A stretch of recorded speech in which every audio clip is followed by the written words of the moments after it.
If you've been waiting for a sign that you can learn to speak Portuguese, this is it. I've been working with a couple that you might recognise, Luke and Sarah from Luke and Sarah's Off-Grid Life, the YouTube channel. Now they came to me with very, very different problems when it came to speaking Portuguese. For Sarah, she was simply too nervous to speak in public. She rarely leaves the farm, and even though she had some vocabulary and grammar down, she just wasn't confident about using it in public. Okay, so where am I at is not very good. When I first got to Portugal, I was always listening to grammar on headphones when I go for a walk and stuff, and I thought I'm going to be really good at this because I practically know it by heart. But then when I come to use anything, I can't speak. So this is my problem. For Luke, he wasn't shy about speaking at all, but he'd never actually sat down and done some formal lessons covering what I call the building blocks of conversation, those really important grammar things that you do need to know in order to form correct sentences. And he also needed to work on his pronunciation. Não muito, porque não tenho muito tempo para fazer isto, pero quando posso faço pouquinho. So I did what I do best. I set them a practical challenge of going and getting their shopping that they needed for the farm and doing it entirely in Portuguese, giving them the fundamentals that they needed to get started. So what are the fundamentals? Well, if you're new to this channel, seja bem-vindo. My name is Liz, and this channel, Talk the Streets, is all about learning practical Portuguese. So when I teach, I don't start with the boring stuff that you're going to find in dreary textbooks. We cover pronunciation, real life dialogues and real life Portuguese, and only the essential grammar. So for pronunciation, I sent them my 7 tips to improve your European Portuguese pronunciation, a free guide which you can also grab in the link below, which really does drill you on some of the hardest sounds. So for example, the double R in carro, or the nasal sound in cão, or even the U that the Portuguese put at the end of words that end in an O. The next piece of the puzzle was my 30-day challenge. 30 practical phrases that you're going to be using day in and day out. The reason why people find it so hard to get grammar to stick in their head is because they're using it with phrases that are completely out of context for their everyday life. So you should be learning grammar using these types of phrases that you're going to use all the time. So instead of things about dogs in skirts and butterflies eating cheese, it should be things like you can keep the change, or would you like to sit here?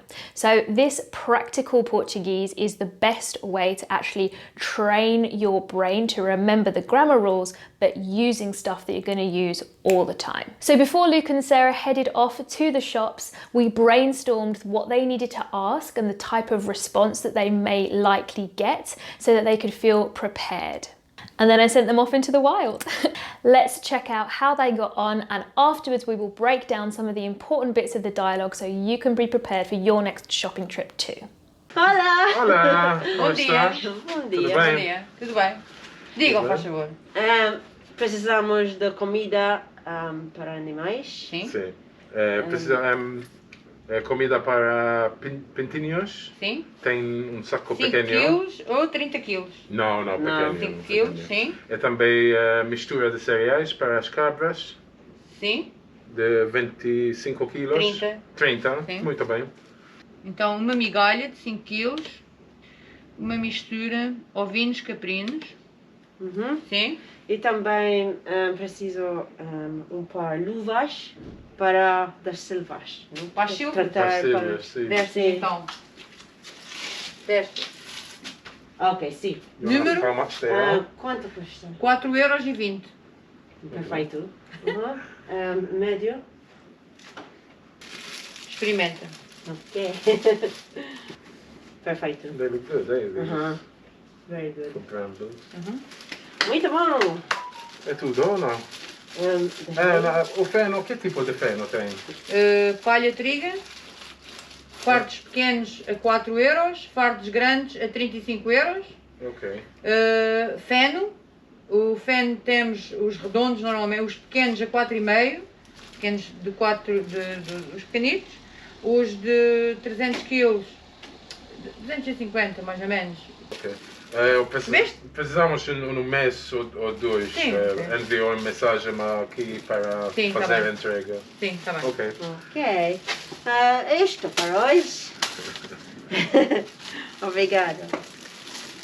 I was so impressed and happy with that, and the guys also told me that they were feeling so much more happy and confident after taking on this challenge, so I'm really glad to hear it. So let's break down a few of the important phrases that they learnt there that you will need when you go shopping. To say I would like, we will use queria.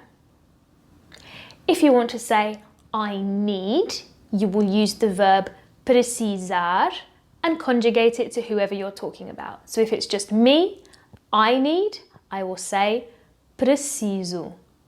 They were shopping together, so they said precisamos, we need. If you want to ask them if they have a product that you're not sure that they have, you would say tem.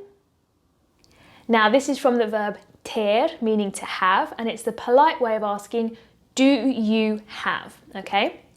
So this is a little bit tricky to pronounce because it ends in an M, and this means that we don't say an M sound, we have to nasalize the vowel that goes before it, which is the E. So we say tem. Now something that Luke asked was he wanted to know what type of hay they had.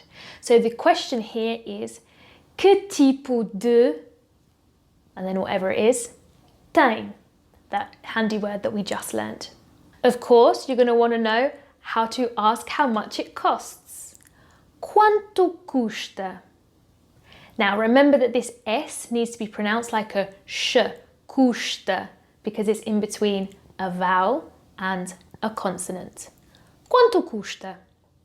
And then when you've finished your shopping and want to say, that's everything, you can say, é tudo, it is everything.